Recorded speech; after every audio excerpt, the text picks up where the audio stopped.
I would suggest that if we stay only at the level of the five senses, only at the level of the world we see banking scams, manipulated wars, Orwellian imposition, then we're not going to get truly what is going on. Because I say this, look at it. This world has been changing and is changing so rapidly in terms of all different aspects of this control system, the way they manipulate education, manipulate wars, put in the people they want as presidents, give us all this shite through food and drink, control the media, manufacture the global warming scam, big pharma, and 9/11 and all that stuff. And it's coming in such a coordinated way. So if we are going to think that this situation that we're seeing unfold goes back to a few men and women in dark suits or whatever sitting around a table saying, what's our next move? We are clearly massively missing the point. And the vast majority of people who over the last few years have started investigating this, they will not go any further. They will not go any further because A, their belief systems won't let them, often their religious belief system, but also they are fearing what other people will think about them if they go into some of these areas I'm going to go into now. What people make of it is up to them. My right to say it is up to me. So yes, it's not just people sitting around a table somewhere in the world discussing the next move. There's the level where we see this unfolding in the news and what have you. Then there's this other dimensional, non-human level to look at, as I will in this section.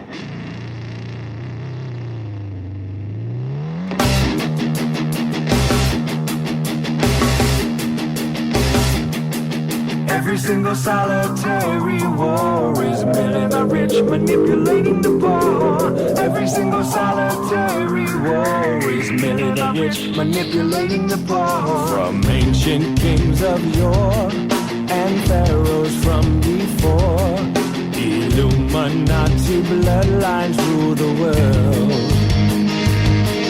They dress themselves in skin and conquer from within, saluting to a flag as yet unfurled.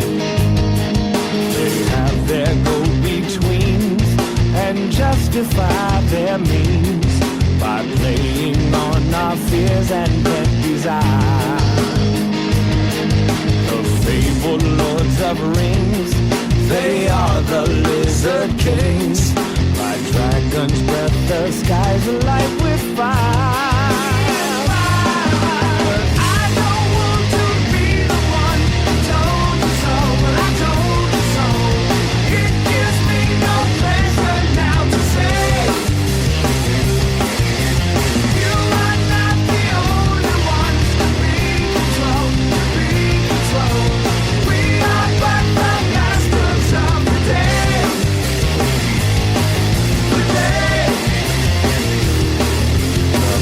Of skulls and bones, they sit upon their thrones, but they are just the pawns that we can see.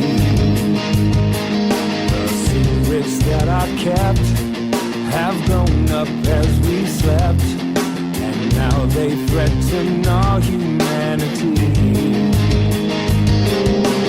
Maybe one to laugh, call it a foolish path, but wise men say the truth will make us free. The part that they leave out is that without a doubt, the truth destroys a false reality. I don't want to be the one who told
And it's all about the control and programming of perception.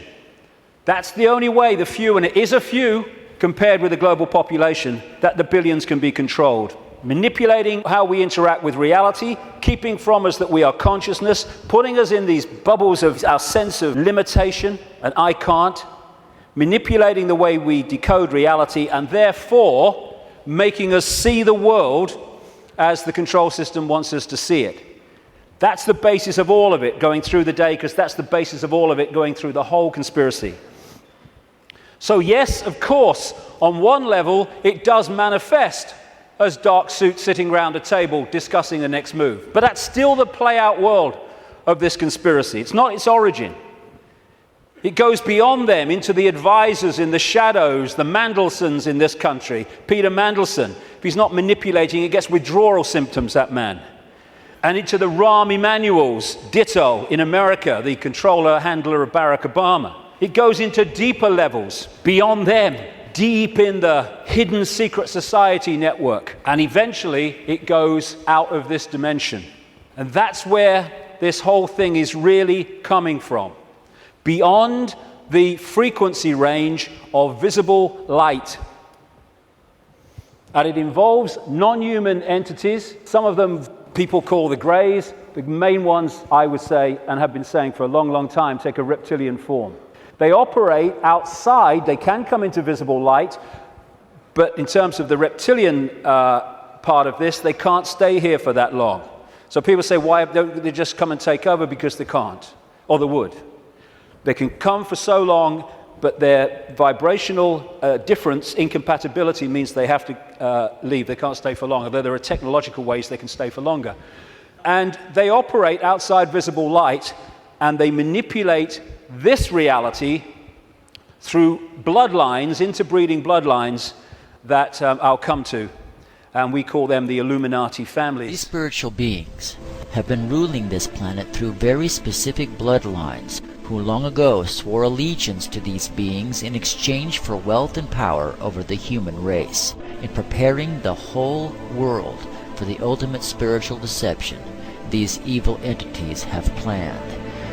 These bloodlines are literally able to be traced by genealogists all the way back to ancient Sumer and Babylonia, and these human familiars or pets of the demonic angels have worshipped Satan and his minions under many forms from the time of Sumer right up to our present day. Another key aspect to this is that they created hybrid bloodlines specifically to be the middle men and women. They became known in the ancient world as the demigods, the people, the children of the gods, part human, part god, as these serpent gods were perceived. And they were to be, like I say, the middlemen and women operating in visible light for the outside visible light control system. And it's appropriate that the caduceus and the symbol of the medical profession is the DNA, in effect, portrayed as two snakes.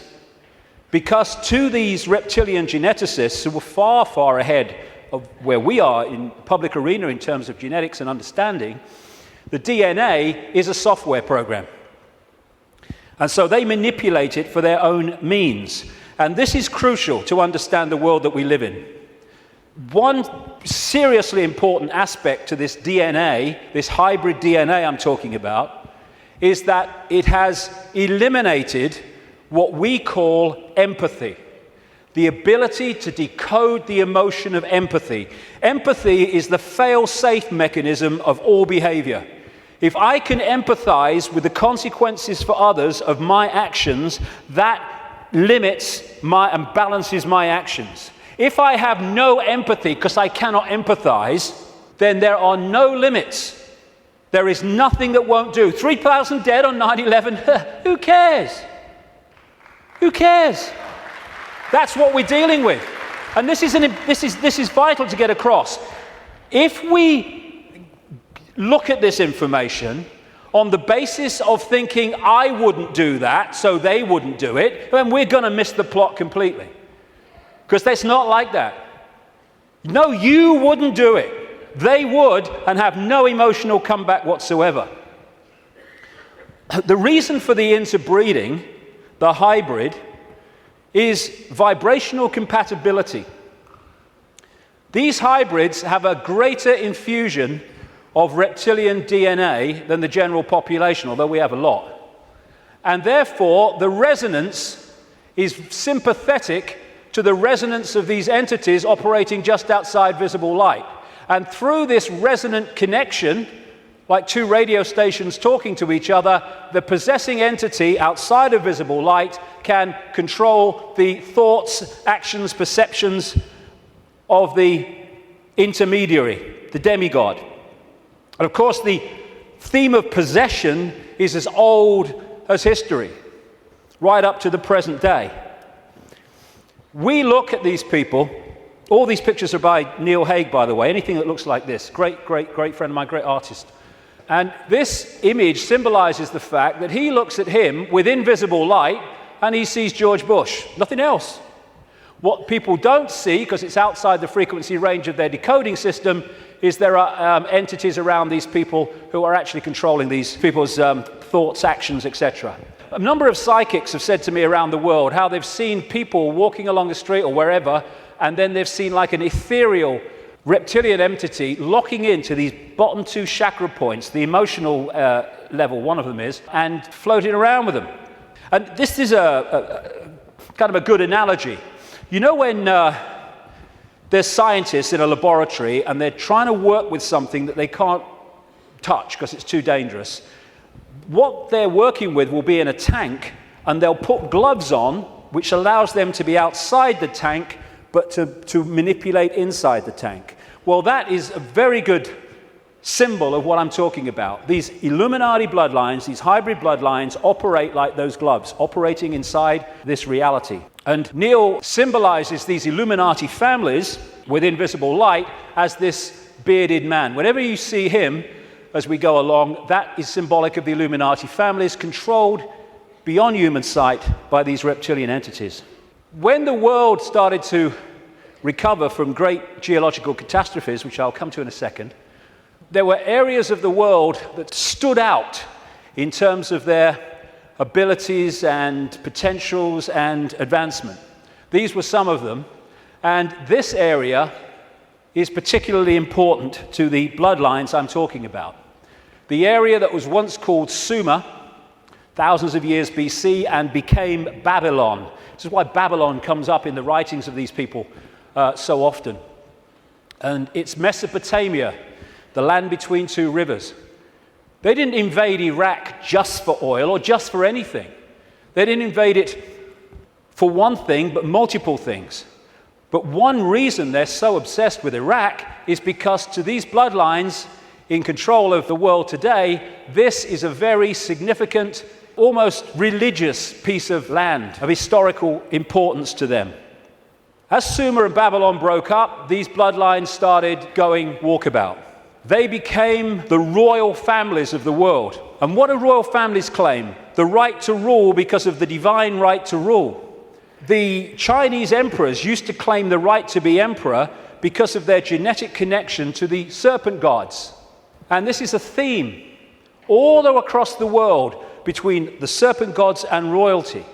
They became the aristocracy and the royal families, claiming the right to rule because of their DNA. Just down the bloody road from here, we have a head of state in Britain to this day who is only head of state because of her DNA. Head of state because of her DNA.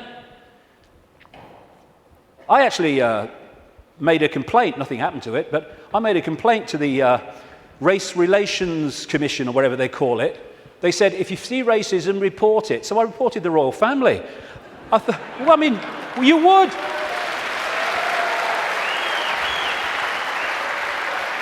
You would. Because they go, racism, we must stop racism. All these bloody politicians go, well, get down to Buckingham Palace then. You're saying you can only be head of state, not only if you're bloody white, effectively, but if you only come from the same bloody family. Ridiculous. Anyway, it's always been and it still is. And so these aristocratic and royal families moved on. Eventually, when the people started to rebel against overt royal control dictatorship, these families, some of them stayed in the royal families overtly, and there's still some around, like ours. But these families moved into politics, into banking, into business, and became the dark suit, but they still perceive themselves as royalty, as special, because of this genetic connection to the serpent gods. And through the British Empire, the so-called Great British Empire, and the other European empires, as these bloodlines moved up into Europe from the Middle East, etc., they exported these bloodlines all over the world. And we saw them in power in what we call colonization. But there's two types of control. One has a finite life, one can go on forever until it's exposed. The one that has a finite life is a dictatorship that the people under dictatorship can see, touch, and taste. Communism, fascism, apartheid. People know where they stand, and eventually, therefore, they will rebel against it because they know what they're dealing with. The greatest form of control is a control you can't see. Prison without the bars. You can't see the bars because you'll just sit there. People do not rebel against not being free when they think they are. And that's the idea of replacing the colony control with another kind of control called freedom. So what happened is, as these colonies, like the United States as it became, etc., and all the others around the world, as they were given independence, what was left out in those countries were the bloodline, under different names, the secret society network that manipulates the bloodline agenda, and those countries have gone on being controlled ever since. But because they have the ability to have a vote every 4 or 5 years, they don't realize they live in a tyranny. And that's how it works, the prison without the bars, and until it's exposed, it'll go on forever. And so these kind of people, especially the Rothschilds, they are major, major players in this. They are the middlemen for the manipulation of this reality from these entities mostly outside of this reality. So there were new beings planted in the garden. Primarily, they had been created to function as sources of food for the collection of gods that had been possessed by evil. Secondarily, they were to be used as physical vessels to be possessed by the gods. Once possessed, they would be used to carry out evil's plan to spread death and destruction on earth. Incest was practiced by ancient Egyptian royalty. Mothers married sons and brothers married sisters to keep the power and the money all in the family. Like their pharaonic ancestors, the British monarchy have a long history of incestuous inbreeding.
What they've created is like a global transnational corporation.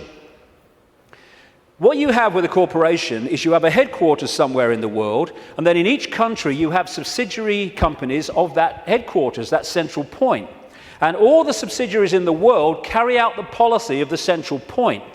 Well, what these Illuminati hybrid family networks have done is create exactly the same, but instead of companies, they are secret society networks. So you've got the center of the web in Europe for historical reasons, at operational level anyway, places like London, not the British government, the secret society center in London, in Rome is another one, the Roman Church, Rome, and other points in Europe. And then in each country, you have families from the network in those countries whose job it is to run the networks that control that country's business, banking, politics, media, all of it. And so what you have is from this central point in Europe, the center of the web, all these different places and countries all over the world then impose on their country what is being dictated here. And that's why as I travel around the world, I see the same things being introduced in different countries at the same time, overwhelmingly justified by the same excuses. It's all a global network. It can be symbolized too as a web, like I say, with the Rothschilds real close to the spider, and all these different strands on the web are different secret societies, different semi-secret societies, transnational corporations, and all the rest of it. So when you see all these different names of these corporations that dominate the world in so many ways, and the pharmaceutical cartel and the oil cartel and all the rest of it, the biotech cartel, they're all different names or different masks on the same one face. And so you have this structure where outside of visible light, you have the reptilian control system, comes down through the Illuminati families, and they control the people in power to push the world in a certain direction. Another way of looking at it here. You see, all these different people, these fight among themselves and all the rest of it, though if it gets out of hand, they get sorted. So these sit on the top of all these different countries. They control these different areas of their societies, and the people are then played off against each other. These buggers don't go to war, they tell these buggers to go to war. And if we stop going to bloody war, game over. But we do. Ridiculous. That's part of becoming conscious.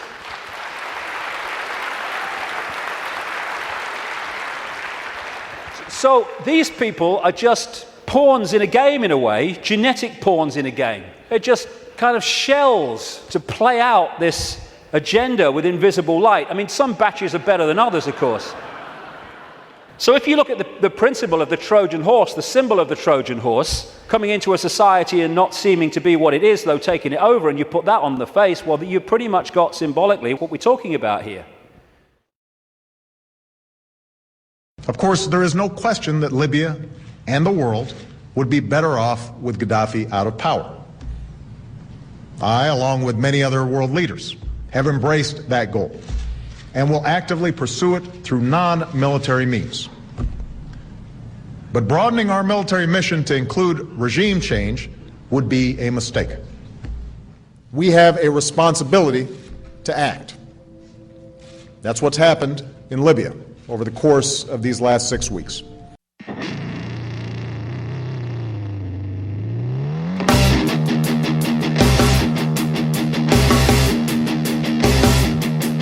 Every single solitary war is merely the rich manipulating the poor. Every single solitary war is merely the rich manipulating the poor. From ancient kings of yore and pharaohs from before, Illuminati bloodlines rule the world. They dress themselves in skin and conquer from within, saluting to a flag as yet unfurled. They have their go-betweens and justify their means by playing on our fears and bent desire. The fabled lords of rings, they are the lizard kings. By dragons' breath, the skies alight with fire.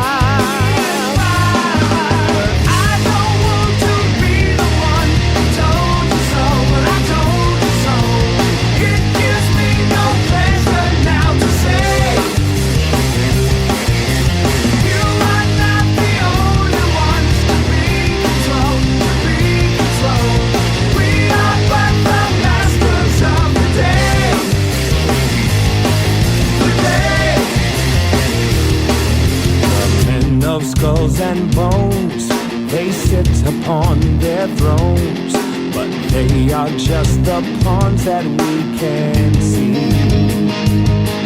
The secrets that are kept have grown up as we slept, and now they threaten our humanity. Maybe one to laugh, call it a foolish path, but wise men say the truth will make us free.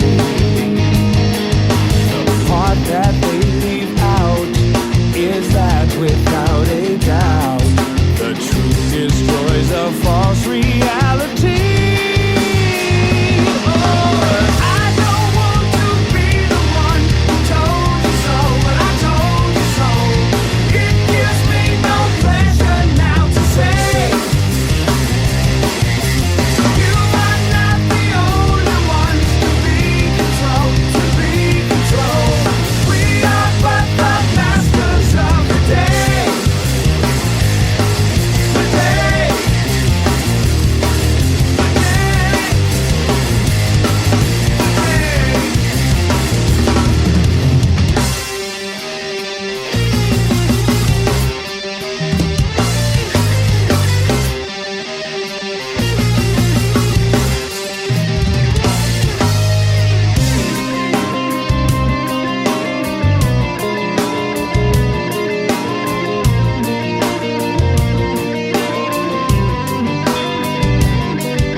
Manipulating the poor, every single solitary war is really the rich manipulating.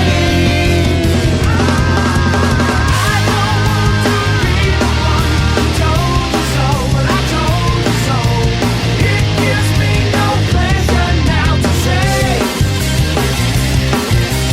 you are not the only ones to be controlled, to be controlled. We are but the masters of the day. The day. The day. Right now is the day.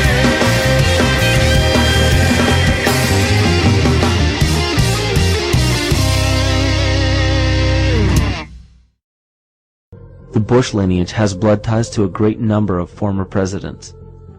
George Washington, Millard Fillmore, Franklin Pierce, Abraham Lincoln, Ulysses Grant, Rutherford Hayes, James Garfield, Grover Cleveland, Teddy Roosevelt, William Taft, Calvin Coolidge, Herbert Hoover, Franklin Roosevelt, Richard Nixon, and Gerald Ford.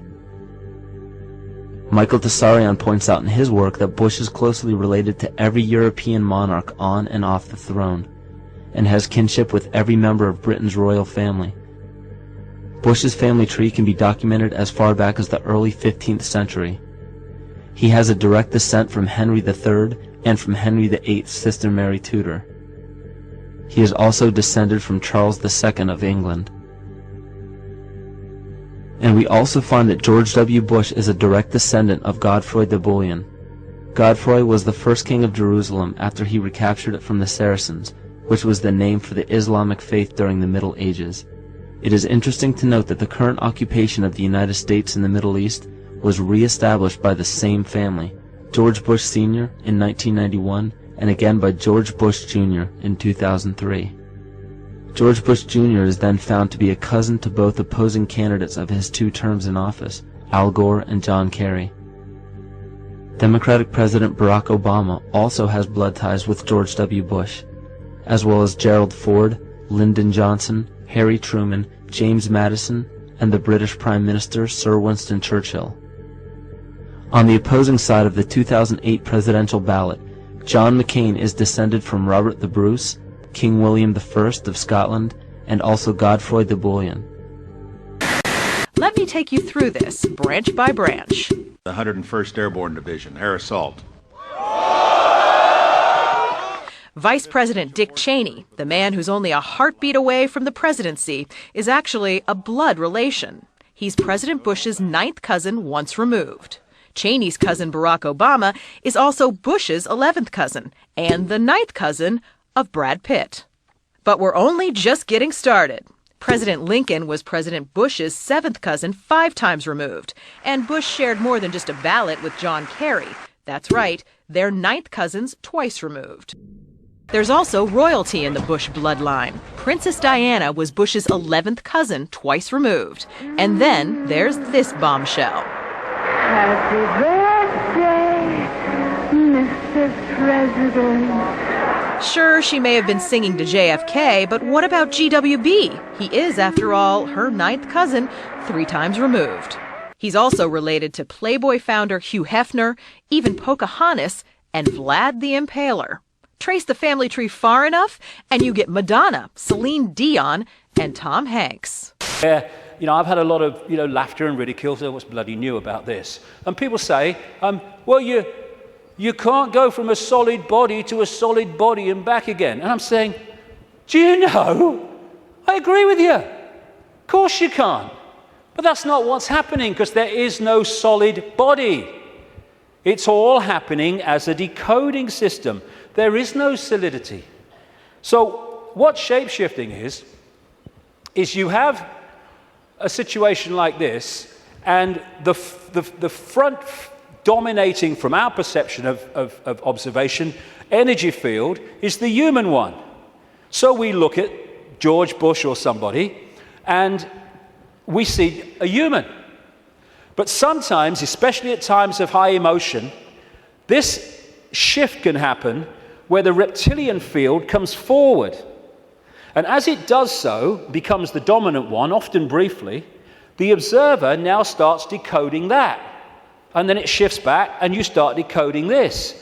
And to the observer, decoding that shift, creating the holographic reality in their head, which is where everything happens, to their observation, someone's gone from a human to a reptilian, and then back to human again. It's not, of course, shifting solidity. She's a hologram like we're all holograms, and they can shift. This is where shape-shifting happens, what we call physical shape-shifting, illusory, in our heads. So the road to tyranny began when these reptilians arrived. Before that, like I say, the world was very different. Open your mind. Open your mind. Open your mind. Open your mind. Open your mind.